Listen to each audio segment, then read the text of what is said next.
Nos a Cristo e aos irmãos, nos ensina a abrir as mãos para partir e repartir o pão. E nos ensina a abrir as mãos para partir e repartir o pão. Se neste pão, nessa comunhão, Jesus fundou a vida. Tá cedo, tá? Cristo e aos irmãos, e nos ensina a abrir as mãos para partir e repartir o pão. E nos ensina a abrir as mãos para partir e repartir o pão.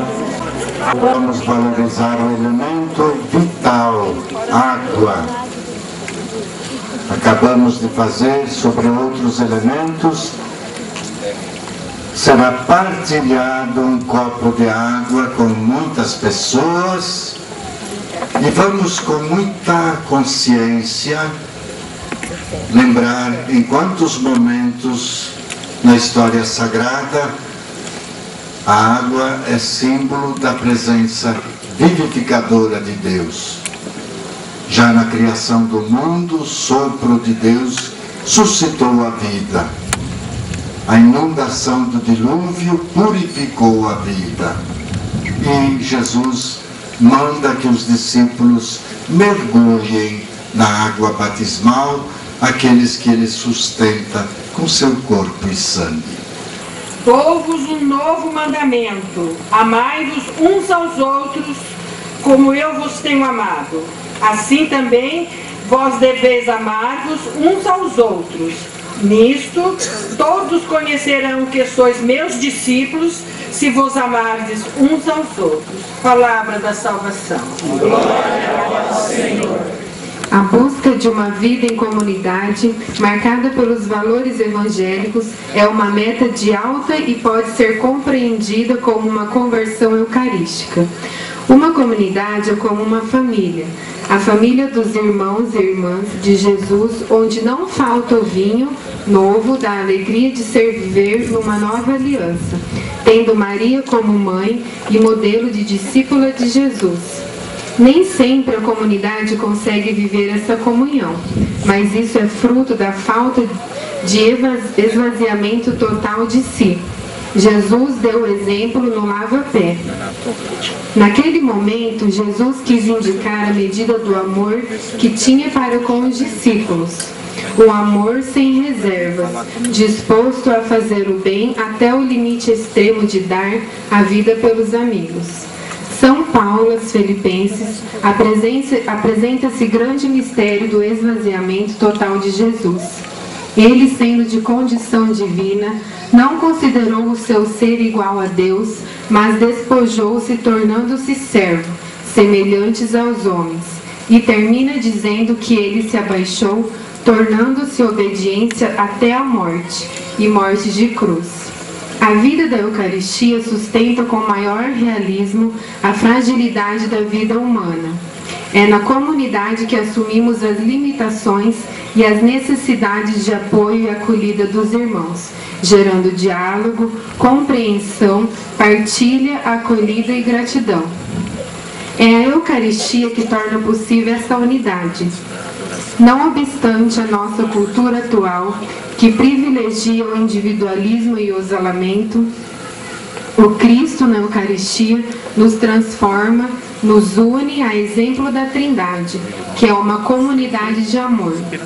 O que une a comunidade cristã é a ação transformadora de Jesus Cristo em cada um, e não as nossas afinidades humanas.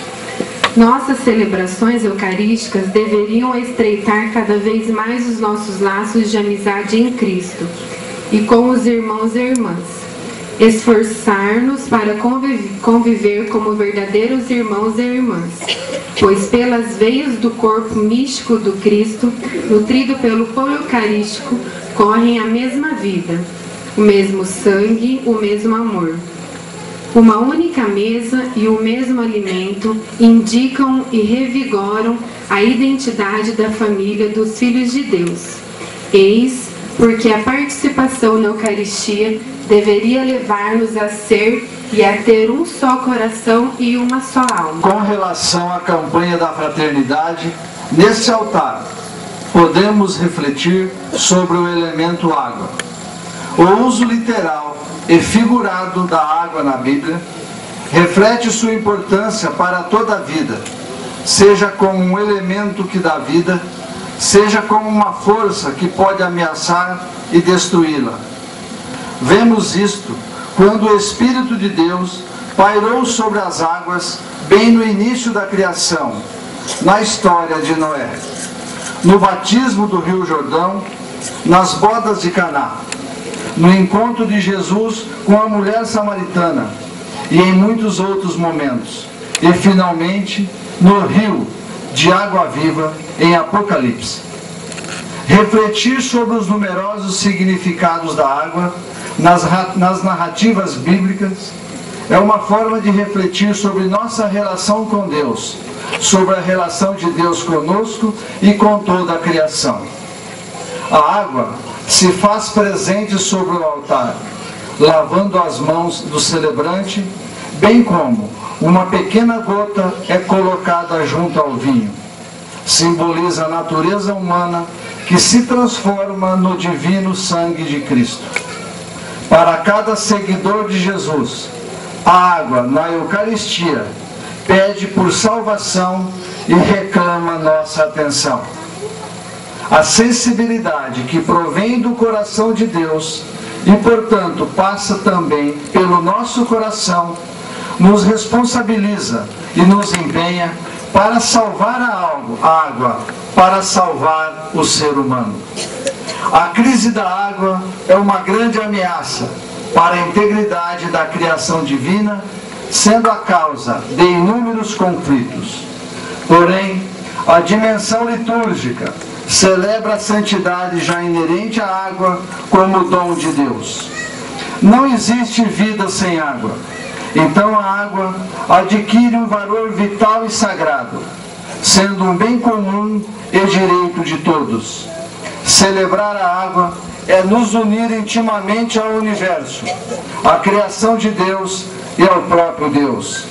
É assumir nossa tarefa de cuidar da criação e de nós mesmos.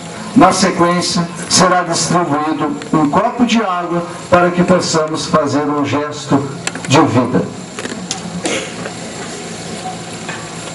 Que a gente possa sempre refrescar, purificar, acrescentar na vida e no relacionamento, na preservação da existência.